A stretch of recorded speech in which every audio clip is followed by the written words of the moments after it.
E à medida que você for encontrando, fique de pé, por favor, em reverência à leitura da palavra de Deus.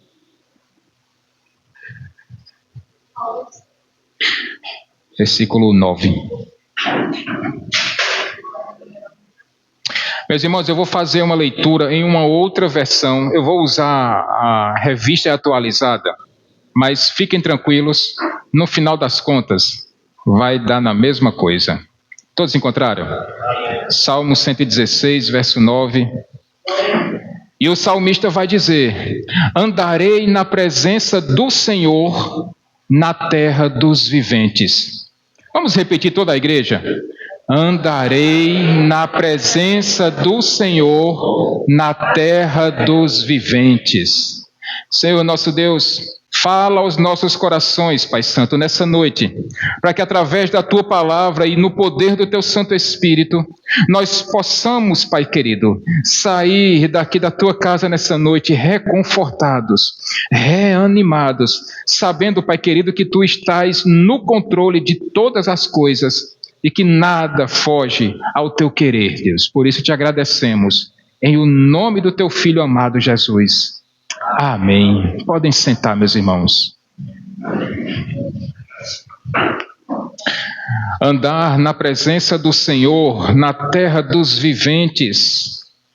Meus irmãos, terra dos viventes é fácil de andar. Na terra dos viventes, conforme esse mesmo Salmo 116, nós vamos encontrar lá no versículo 3 que existem laços de morte. Terra dos viventes, meus irmãos, a morte se faz presente. Terra dos viventes, no mesmo versículo 3, vai dizer que a angústia do inferno tenta nos amedrontar. Então, nessa terra dos viventes, nós já podemos entender que existem laços de morte e existe a angústia do inferno. Mas não apenas isso. Na terra dos viventes existe também angústia. Na terra dos viventes existe tristeza. Na terra dos viventes existe falta de sossego, meus irmãos.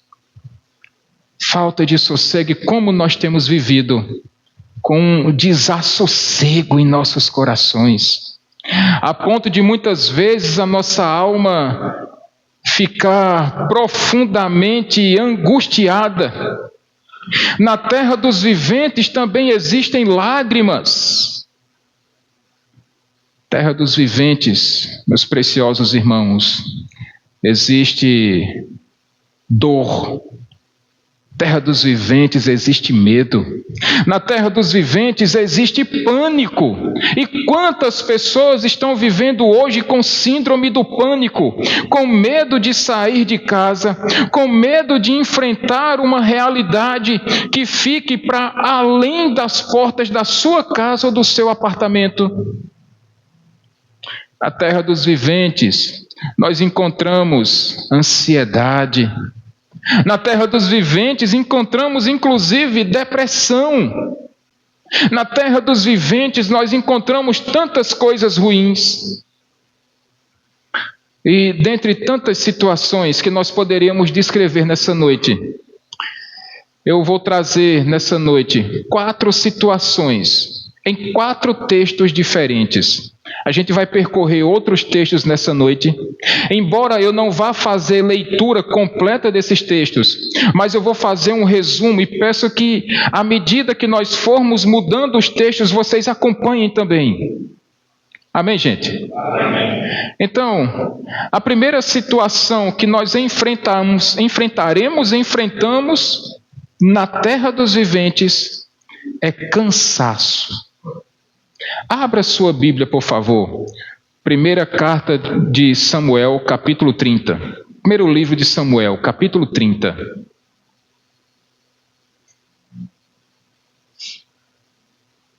Eu vou trazer 2 situações do Antigo e 2 situações do Novo Testamento. 1 Samuel, capítulo 30, nós vamos encontrar o rei Davi. Ele estava fugindo nesse momento.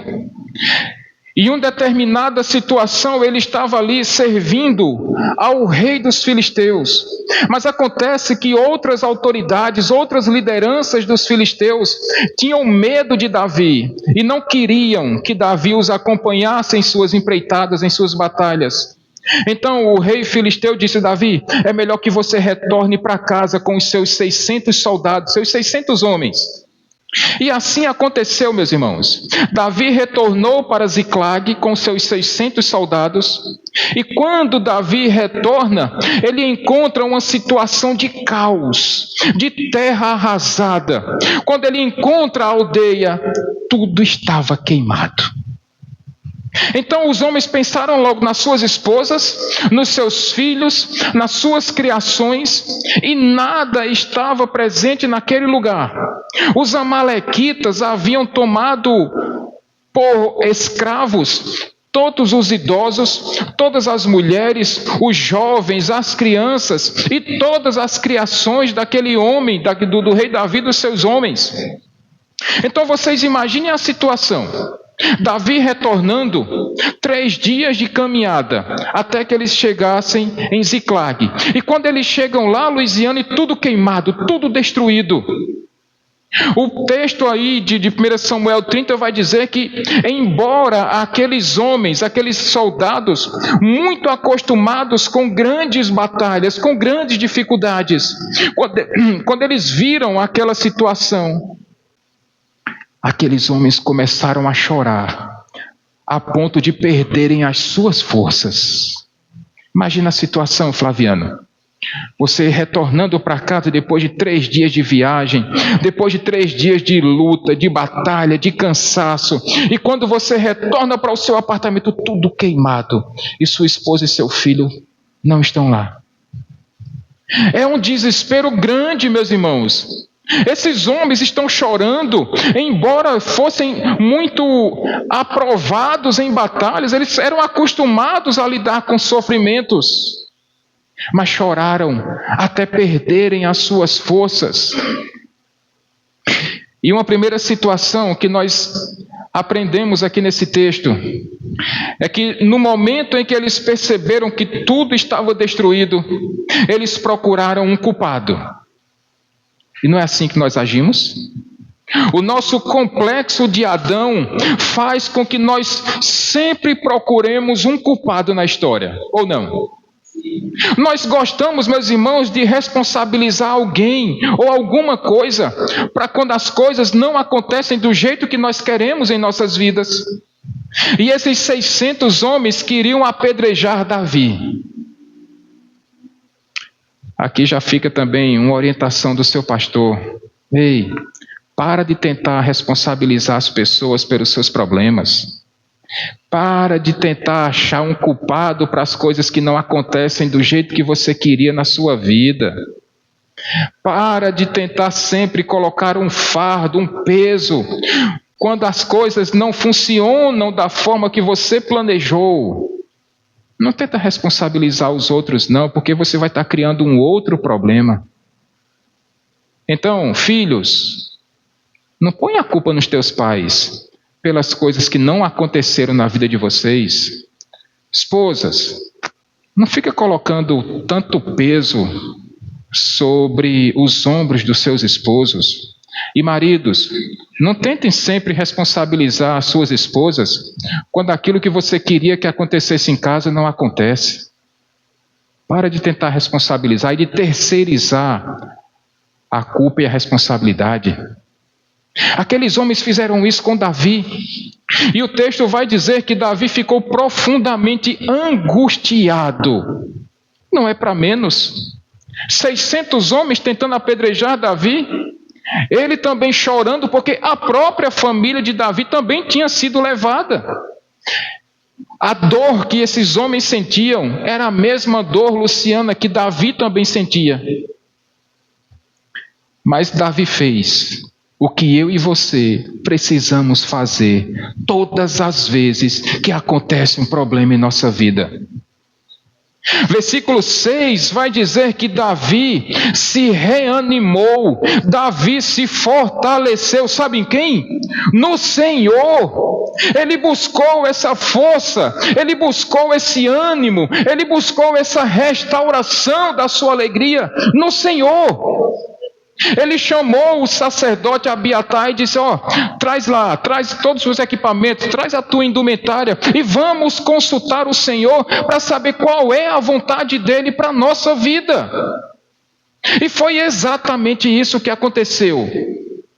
O sacerdote Abiatar foi lá, trouxe as indumentárias e Davi consultou o Senhor e disse: Senhor, eu devo ir perseguir os amalequitas, eu devo ir buscar lá, eu vencerei essa batalha e o melhor, eu trarei de volta as nossas esposas e filhos, os nossos pais.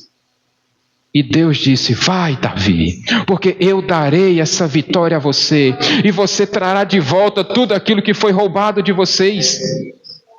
Meus irmãos, quantas vezes vocês se viram no beco sem saída? Quantas vezes vocês acharam que na vida de vocês aquele era o pior problema, que não tinha solução, que não tinha mais o que fazer, e você estava pronto a desistir? E de repente você se lembrou que Deus continua soberano sobre tudo e sobre todos, que Deus continua assentado no seu alto e sublime trono e nada foge do controle dele. Quando você estiver entristecido, não busca autoajuda não busca outras situações, vai direto na fonte, busca direto o Senhor, e Ele tem resposta para os seus problemas, e Ele tem solução para as suas dificuldades. Foi isso que Davi fez, e é isso que nós precisamos fazer, meus irmãos. Só que surgiu uma questão aqui, uma outra questão. Aqueles 600 homens que tentaram apedrejar Davi, ouviram a ordem do seu líder, e eles seguiram. Só que daqueles 600 homens, Saulo, 1/3 deles não aguentava mais caminhar. Porque eles foram para um lugar chamado Ribeiro de Besor. Eles caminharam nada mais, nada menos, meus irmãos, do que 90 quilômetros de caminhada. É uma caminhadazinha boa, não é, Vanildo? Caminhadazinha de 90, pouco mais de 90 quilômetros, carregando peso, carregando coisas, espada, capacete, carregando escudo, carregando outras coisas. E esses homens, depois de 7 dias aproximadamente de caminhada, eles chegaram no Ribeiro de Besor. E aqueles 200 homens não tinham forças para seguir. Mas 400 tinham. E esses 400 homens seguiram. Porque talvez alguém possa dizer: pastor, será que não dava para esses homens que estavam tão cansados, depois de mais de 3 dias de caminhada, para chegar em Ziclag, depois de outro tanto de caminhada para chegar no Ribeiro de Besor, será que esses homens não podiam dar só uma sentadinha, tomar um banho naquele ribeiro, descansar um pouquinho, relaxar um pouquinho? Perguntinha: quem é que estava lá escravizado? Quem é que tinha sido capturado? Era sua esposa, seus filhos, seus pais. Era tudo que você tinha. Qual era a probabilidade daqueles homens quererem descansar?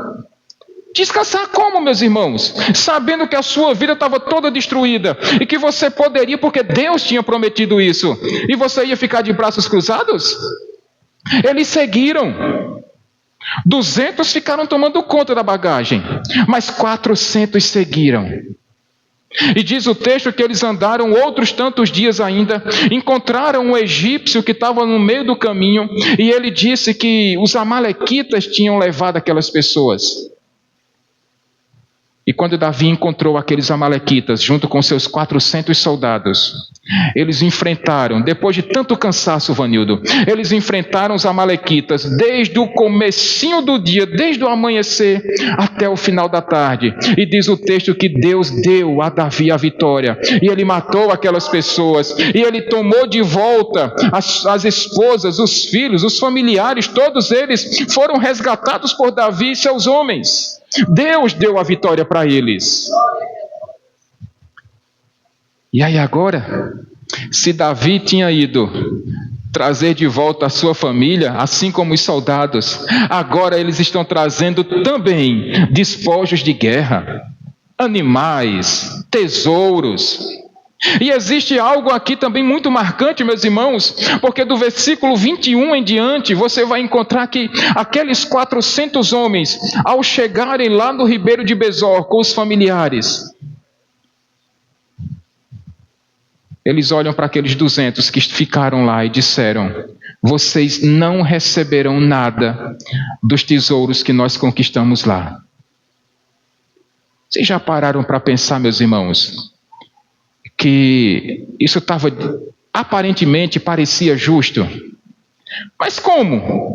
Se 200 ficaram parados, se não pegaram numa espada, se não lutaram, se não guerrearam, se não fizeram nada, como eles levariam também os despojos de guerra? Os 400 disseram: olha, pega as esposas, pega os animais de vocês, pega os filhos de vocês e sigam. Mas é nesse momento em que aparece a liderança, meus irmãos. E Davi olhou para aqueles 400 homens e disse ao dedinho: ó, não. Porque não existem homens melhores ou piores aqui. Todos receberão igualmente, tanto os que lutaram quanto os que tomaram conta das bagagens. E a lição, meus irmãos, que Davi está nos dando nessa noite, é que existem pessoas que cansam pelo meio do caminho. Tem pessoas que cansam, meus irmãos. Tem pessoas que já enfrentaram tantas batalhas na vida, que de repente se deparam com esse tal ribeiro de Besor e diz: aqui eu não saio mais. Aqui eu já acabei minhas forças, pastor. Aqui eu já estou jogando a toalha, porque para mim já deu. E é exatamente nesse momento aonde Deus renova as nossas forças. É exatamente nesse momento aonde Deus nos reanima. Veja, meus irmãos, alguns vão ficar pelo meio do caminho, mas outros precisam seguir adiante. Eu não sei como é que você chegou aqui na igreja hoje. Eu não sei se você está entre os 200 que não aguentam mais lutar, ou se você está entre os 400 que ainda estão firmes, ainda cansados, pretendem seguir a jornada. Mas ou um ou outro, eu queria lembrar para vocês que Deus está no controle de tudo.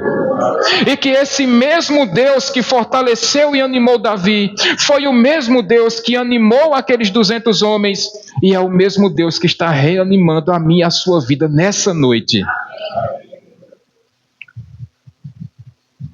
Antes que algum de nós, Vitor, Thomas, antes que algum de nós pense: pastor, esses 200 homens, eles eram fracos demais. Na nossa linguagem de hoje em dia, Daniel, nós diríamos que esses homens eram Nutelas demais. Mas não, meus irmãos. Cada um tem uma história de vida diferente. Cada um tem lutado de um jeito diferente. São lutas diferentes, são adversários diferentes. Eu sei que cada um aqui tem uma história familiar distinta uma da outra. Eu sei que todos nós temos lutas familiares. E quantas vezes, preciosos irmãos, vocês pensaram em desistir da família de vocês? Quantas vezes vocês pensaram em jogar a toalha e dizer: olha, para mim já deu, não aguento mais. E aí, chega Deus, através do Espírito Santo dele, ou até mesmo usando alguém para chegar no seu ouvido e dizer: ei, não é hora de desistir ainda não.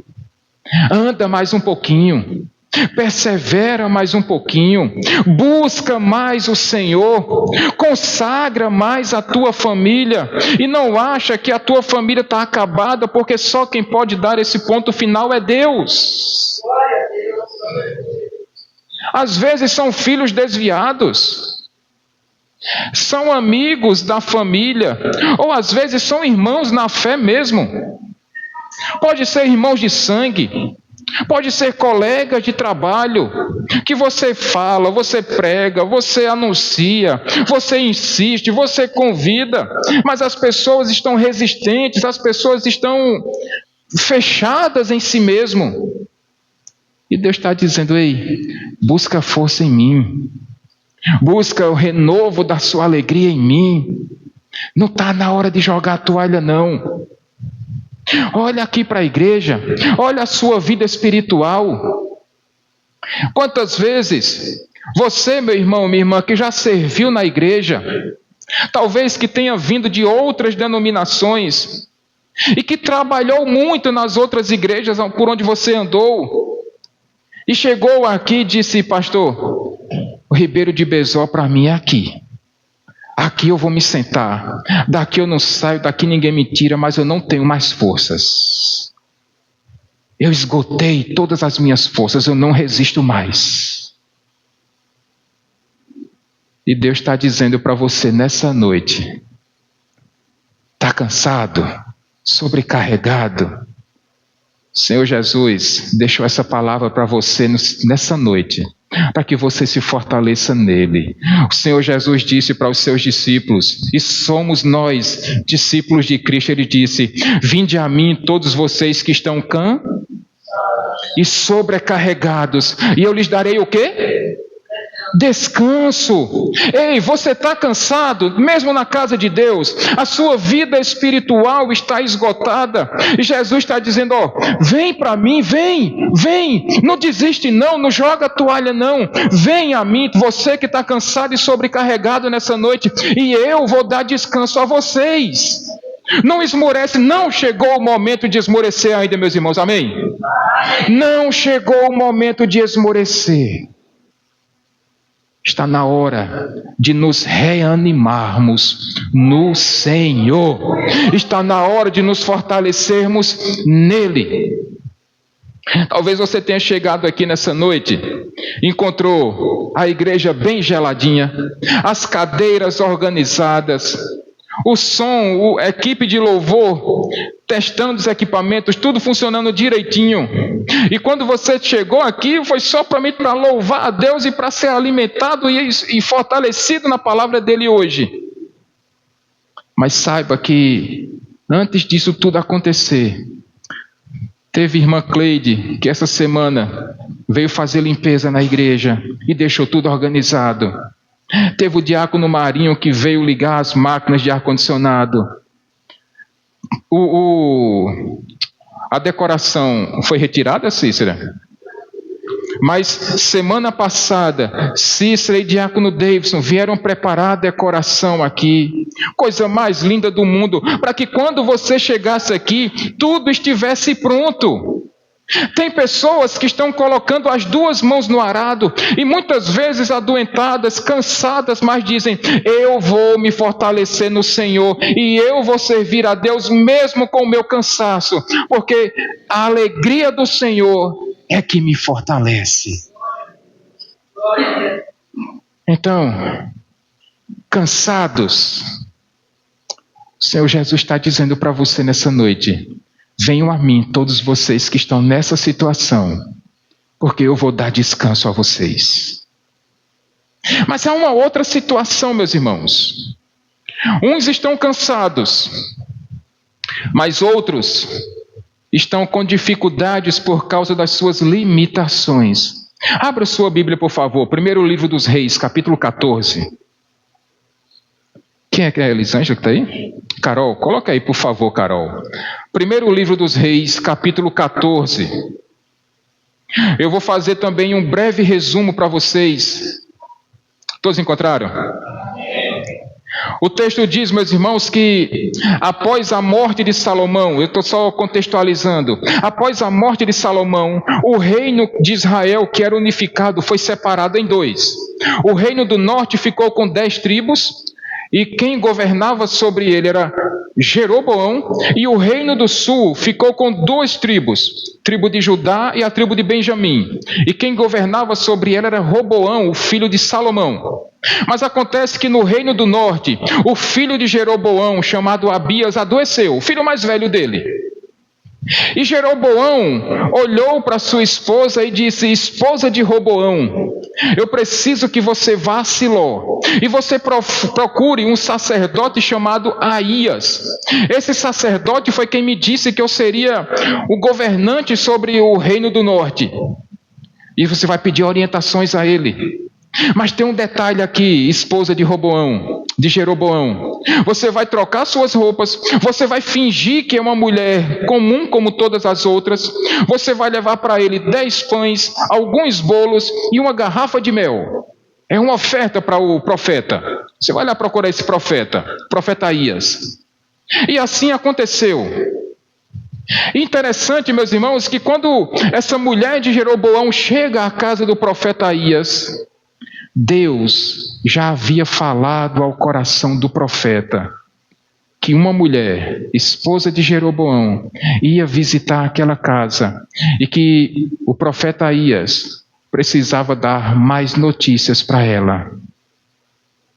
E quando aquela mulher põe os pés naquela casa, Lília, o profeta, cego, velho, cansado também, escutando os passos da esposa de Jeroboão, disse: entra, esposa de Jeroboão, porque Deus me mandou dar algumas notícias para você. Oh, meus irmãos, olhando para a vida do profeta Aías, um homem já velho, irmã Adelaide, irmã Dorinha, e por conta da velhice ficou cego. Eu me identifiquei logo com esse homem, pronto. Eu disse: olha meu futuro, cego eu já sou, velho eu estou ficando. Então o ouvido funciona bem, graças a Deus.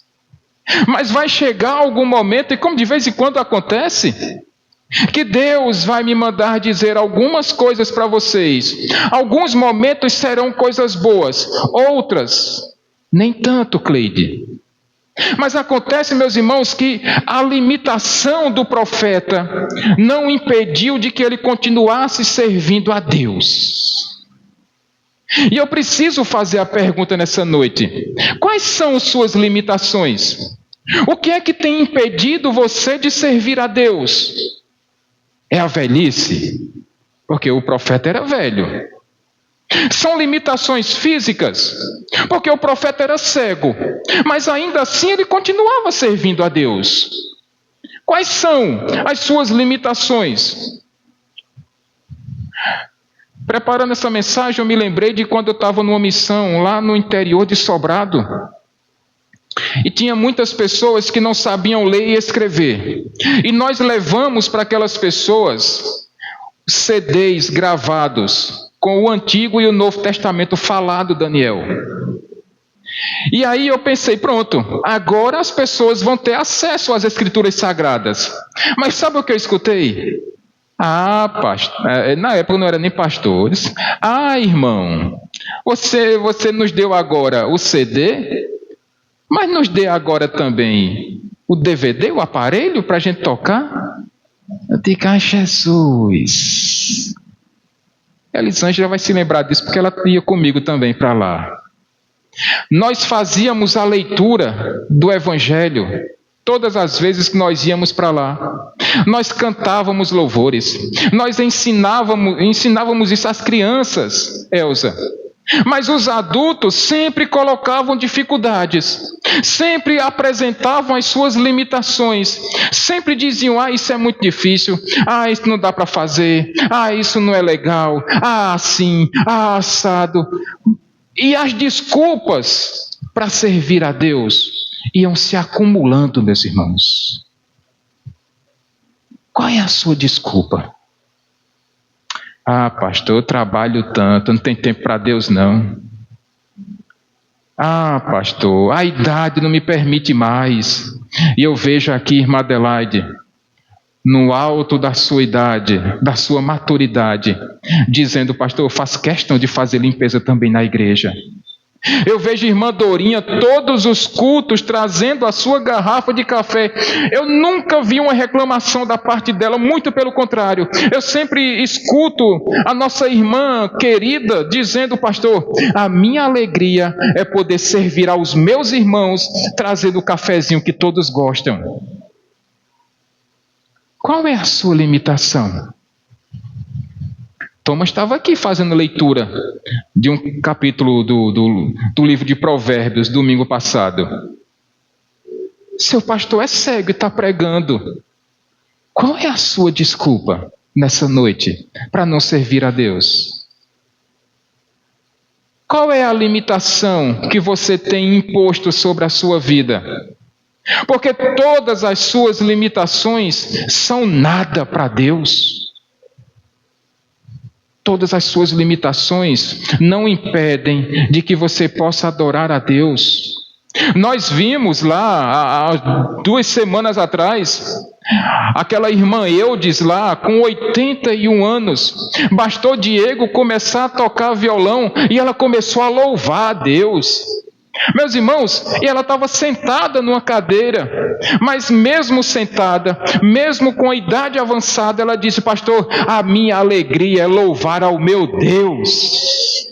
A minha alegria é glorificar o nome do Senhor. E ela disse que só não estava mais por conta das limitações de saúde, mas ela disse: daqui, pastor, eu estou glorificando o meu Deus, eu estou adorando, eu estou servindo ao meu Deus, lá onde ela está, onde Deus colocou ela.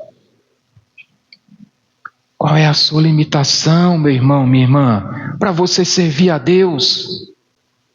Há tantos ministérios na igreja esperando por você, meu irmão, minha irmã, só esperando que você diga: Deus, eis-me aqui, usa-me, envia-me, Senhor. Há tantas coisas a serem feitas. Eu sei que muitas vezes também nós trazemos tantos problemas para nossas vidas que nos deixa sobrecarregados demais. E nós, homens e mulheres, temos a capacidade, meus irmãos, de complicarmos a nossa vida. Deus está dizendo: ei, sua limitação não impede que você me sirva. Mas aí nós começamos a enrolar nossa vida. E nós começamos a acumular problemas para nós mesmos. E nós começamos a entrar em situações que não deveríamos entrar. E isso só nos traz transtornos. E isso só nos traz cansaço. Enquanto nós precisaríamos de verdade, meus irmãos, era olhar para as nossas limitações e dizer: isso aqui foi feito para ser superado. Isso aqui foi feito para ser superado. Senhor Jesus, Ele disse: o meu Pai trabalha até hoje e eu trabalho também. Então, diante disso tudo, reavalie quais são as suas limitações. E busque ânimo no Senhor. Senhor, traz de volta aquela alegria que eu tinha quando eu entreguei a minha vida a Ti, porque eu quero Te servir como eu servia antes. Eu quero me animar como eu me animava antes. Eu quero me fortalecer no Senhor como eu sempre me fortaleci. E eu quero viver para o louvor da Tua glória como eu sempre vivi. Esse precisa ser o nosso ânimo nessa noite, meus irmãos. Esse precisa ser o nosso renovo, o nosso restauro nessa noite. Dizer: Senhor, eu sei que o negócio aqui é mais complicado, mas eu sei que do jeito que o Senhor usou um profeta velho e cego, o Senhor pode me usar do jeito que o Senhor quiser. Amém, gente? Amém. Vamos para uma terceira situação. Falamos sobre cansaço, falamos sobre limitações, mas eu queria falar nessa noite também sobre frustração.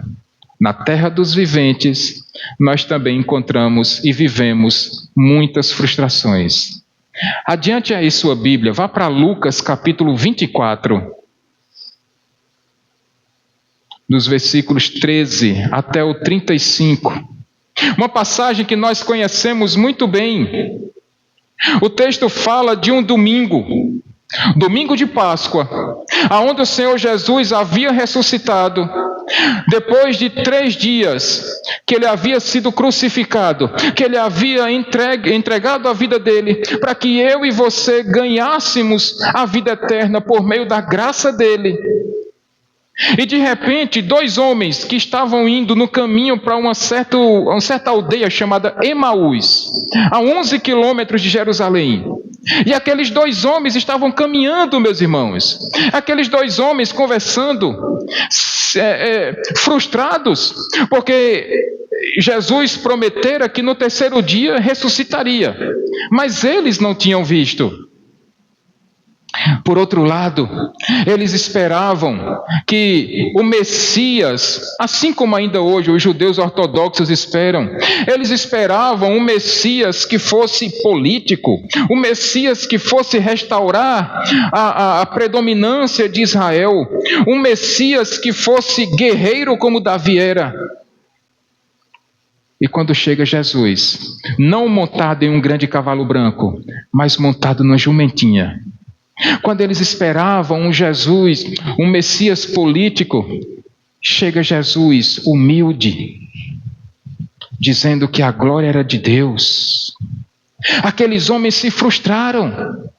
E quando Jesus começou a caminhar com eles, e eles não perceberam, não reconheceram, Jesus perguntou: por que vocês estão aí com essa cara de frustração, de prostração? E aqueles 2 homens perguntaram: você não está sabendo o que está acontecendo aqui não? Os líderes religiosos, os sacerdotes mataram o nosso mestre. Só você não sabe isso em Jerusalém? E Jesus deu uma desentendida. Disse: rapaz, conte mais sobre esse homem. E aqueles homens frustrados, porque eles esperavam um líder que era muito diferente de Jesus. Eles esperavam um redentor diferente. Eles esperavam um rei que não o rei que Jesus era, é e sempre será. Eles esperavam esse líder político.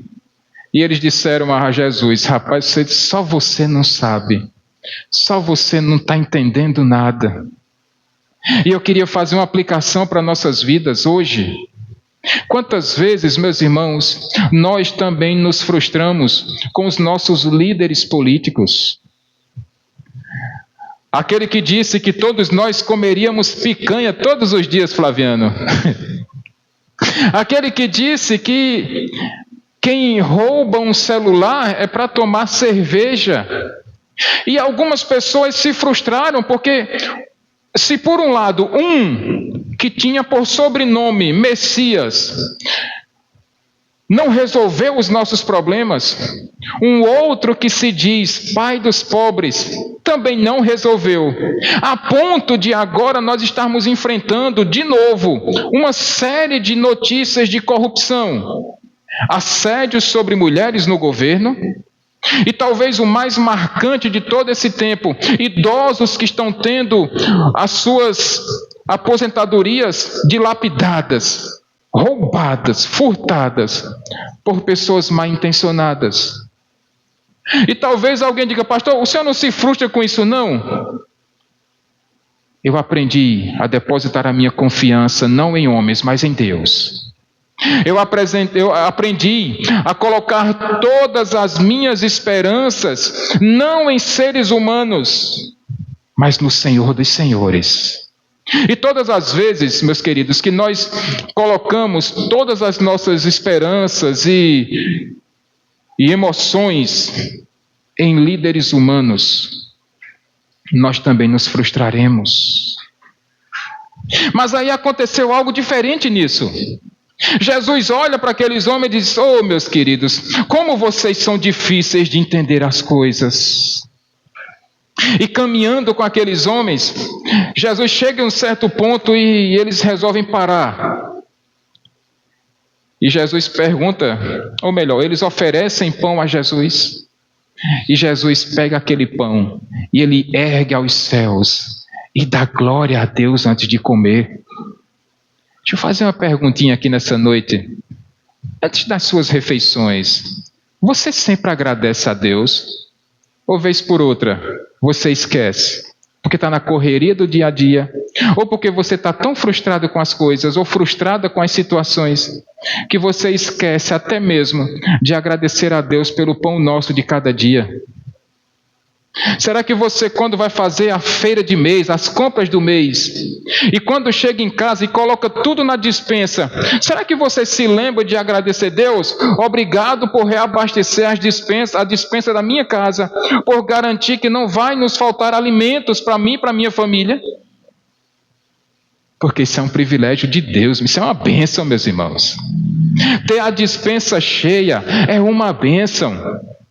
Ter o pão nosso de todo dia garantido por Deus, isso é um privilégio, meus irmãos. E Jesus agora, ele reanima aqueles homens. De que jeito, pastor? Quando Jesus vai embora, aqueles homens conversam um com o outro e dizem: você sentiu no coração o mesmo ardor que eu senti ao ouvir as palavras desse homem? Eles reconheceram, Jesus se revelou para eles.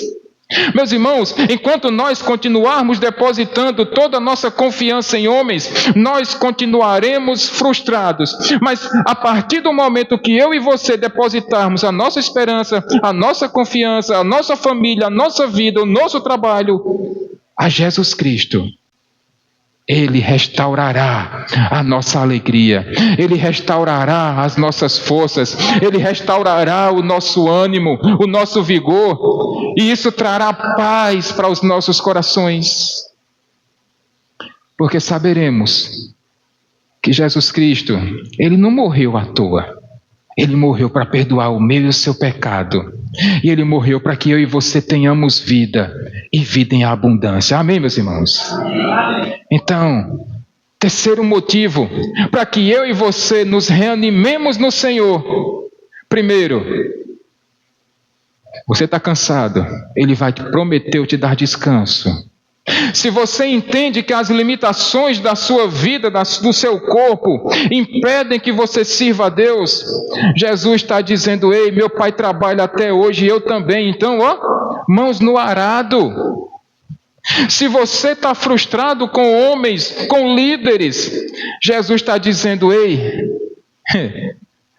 eu estarei com vocês sempre. Eu nunca os deixarei, jamais os abandonarei. E tem mais, Jesus disse isso já há muito tempo. Ele disse: nessa vida vocês terão aflições, mas tenham bom ânimo. Ele já venceu o mundo, e se Ele venceu, nós também já vencemos por meio dEle. Por isso, meus irmãos, ânimo nessa noite.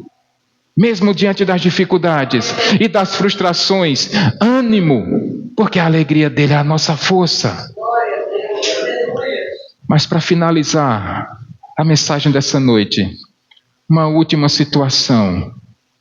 Além do cansaço, das limitações, das frustrações, existe também a solidão.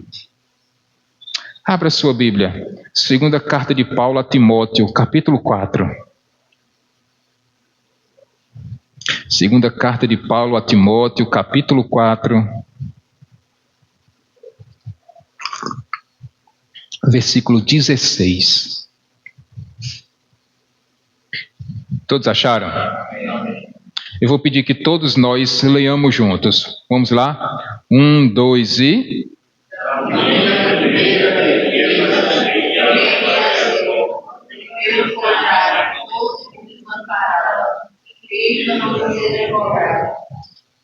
Em minha primeira defesa, ninguém veio em meu favor, todos me abandonam. Mas que o Senhor não coloque esse peso sobre eles. Olhe para o versículo 6, Paulo está dizendo: Senhor, eu estou me oferecendo, eu estou sendo agora entregue como uma oferta de bebida, uma oferta de libação. Aí no versículo 7, Paulo vai dizer algo que eu acho fantástico aqui, Luiziane. Combati o bom com... que mais? Guardei a... Combati o bom combate, completei a carreira, mas ainda assim eu guardei a minha fé. E no versículo 8, ele vai dizer: a mim está reservada a coroa da justiça. Ei, Paulo já estava velho. Paulo estava preso, meus irmãos. Essa foi a última carta que Paulo escreveu antes de ser decapitado. Essa foi as suas últimas palavras antes de morrer. E mesmo nesse momento, estando preso em uma cadeia, mesmo estando sozinho, sem ninguém por perto, ele poderia dizer: Senhor, está vendo? Trabalhei a minha vida toda para o Senhor, servi tanto, ajudei tantas pessoas, servi a quem queria, até quem não queria. E quando chega no fim da minha vida, sabe quantas pessoas estão ao meu lado? Ninguém. Paulo poderia ter murmurado, Elza, nesse momento. Paulo poderia ter aberto a sua boca, Cícera, e dizer: Deus, de que valeu todos os meus anos de vida te servindo? De que valeu todo o meu vigor, toda a minha força, todo o meu empenho para que o teu reino fosse espalhado, para que a tua palavra fosse proclamada, para quando chegar agora no fim da minha vida, ia estar sozinho aqui, Saulo, largado. Ninguém veio a meu favor, ninguém veio me socorrer. Senhor, mas deixa eu pedir uma última coisa. Não coloque esse fardo sobre os meus irmãos em Cristo, não. Se tiver de dobrar a porção, joga para cima de mim. Sabe por quê? Porque Paulo reconhece isso, e eu e você precisamos trazer isso para o nosso coração. Quando ele diz: olha, eu combati o bom combate, Paulo está dizendo: Daniel, Cleide, vale a pena servir a Deus. Quando Paulo está dizendo eu combati o bom combate, ele está dizendo vale a pena ser crente, vale a pena adorar ao Deus verdadeiro, vale a pena colocar todos os meus recursos, vale a pena colocar a minha força, a minha juventude, vale a pena colocar os meus dons e talentos, Vitor, em prol do reino de Deus. Ele vai dizer: Luciana, combati o bom combate, eu completei a minha carreira, eu estou chegando aqui no fim da minha vida. E quando eu olho para trás, eu percebo que Deus usou o meu cansaço, Deus usou as minhas limitações, Deus usou até mesmo as minhas frustrações, mas Ele me fortaleceu em todos os momentos. Deus esteve sempre com Paulo. Jesus capacitou aquele homem para ser um apóstolo, para ser um servo fiel dele, para anunciar as boas novas, para restaurar pessoas, para fazer pessoas conhecerem a Jesus Cristo. E no fim da vida dele, Paulo olha para trás e disse: Senhor, é porque eu já estou para morrer, mas eu vou dizer um negócio para o Senhor. Para mim, o viver é Cristo, mas morrer para mim é lucro. Sabe por quê?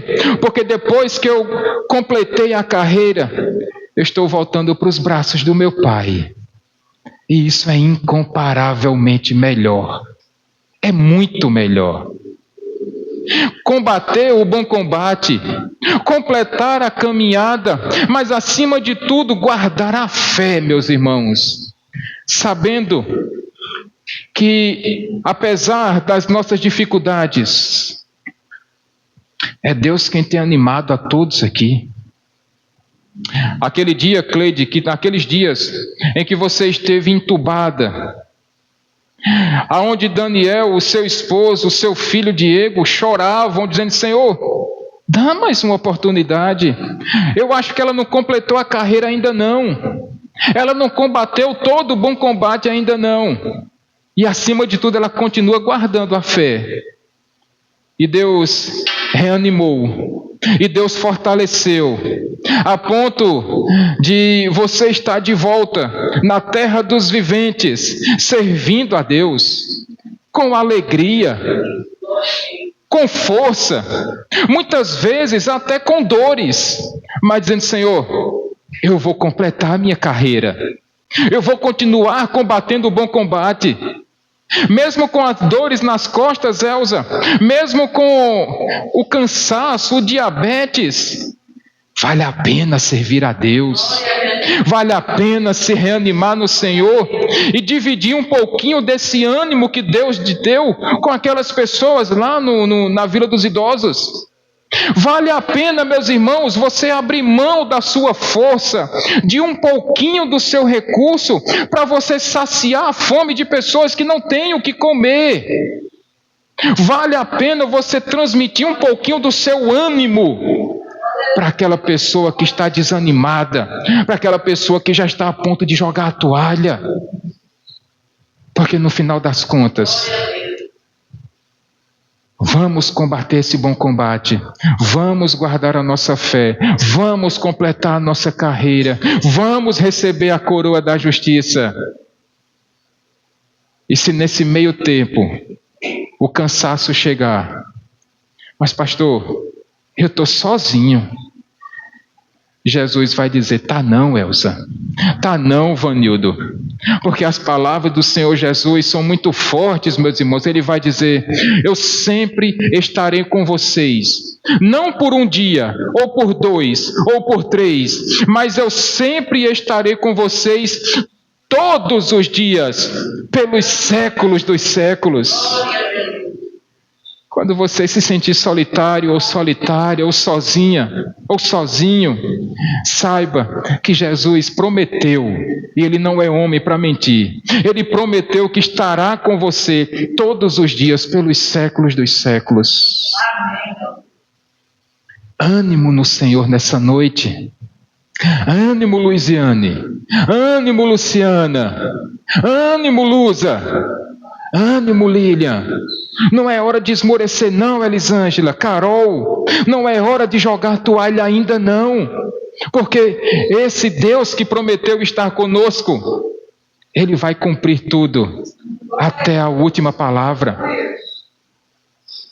Eu completo essa minha palavra dessa noite, meus irmãos, dizendo que no momento de cansaço, você precisa lembrar ao seu coração e à sua mente que quando estivermos nessa situação, o Senhor Jesus disse: vinde a mim, todos vocês que estão cansados e sobrecarregados, e eu lhes darei descanso.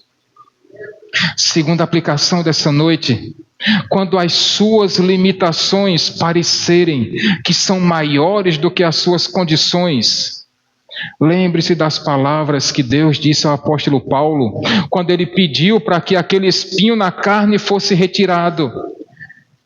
E Deus disse para ele: Paulo, Elza, Cleide, a minha graça te basta. A minha graça te basta, Cícera, Luza.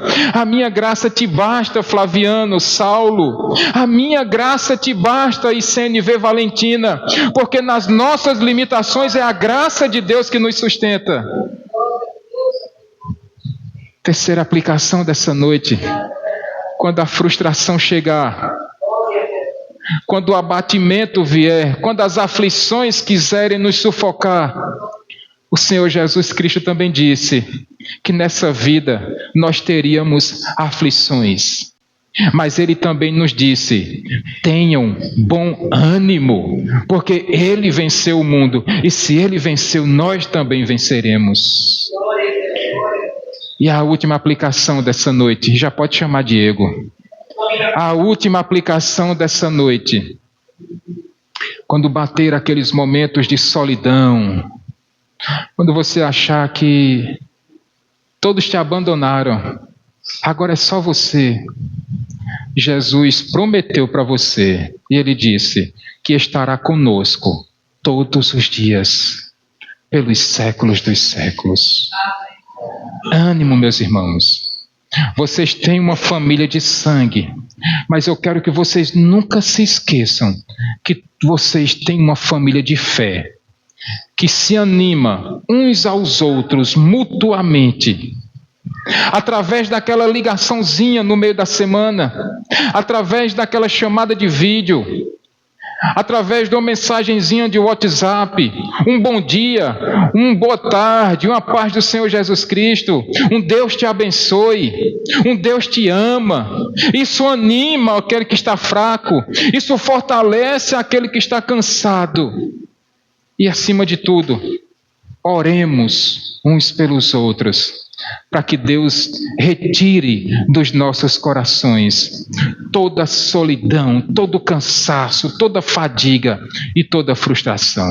Amém, meus irmãos? Amém. Vamos ficar de pé.